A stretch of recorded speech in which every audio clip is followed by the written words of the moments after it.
পরিষ্কার কথা, আমরা ভারতের পক্ষেও নই, আমরা পাকিস্তানের পক্ষেও নেই, আমরা আমেরিকার পক্ষেও নেই, আমরা ইংল্যান্ডের পক্ষে নেই, আমরা বাংলাদেশের পক্ষে। আমাদের নেতা তারেক রহমান সাহেব খুব পরিষ্কার করে বলতেন, সবার আগে বাংলাদেশ, আমরা বাংলাদেশ। আর বক্তব্য বাড়াবো না। বন্ধুগণ, আপনারা সবাই সজাগ থাকবেন, সতর্ক থাকবেন। ষড়যন্ত্র চক্রান্ত শেষ হয়নি, সমস্ত ষড়যন্ত্র চক্রান্তকে ব্যর্থ করে দিয়ে বাংলাদেশের জনগণের সরকার আমরা প্রতিষ্ঠা করবো ইনশাআল্লাহ।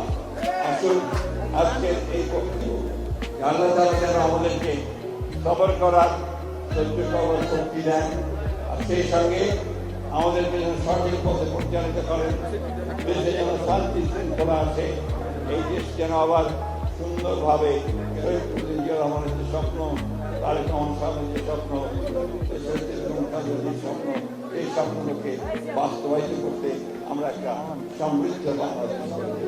আমরা সবাই ভালো থাকবেন, সুস্থ থাকবেন, সবাই ম্যাডামের জন্য, তারেক সাহেবের জন্য দোয়া করবেন।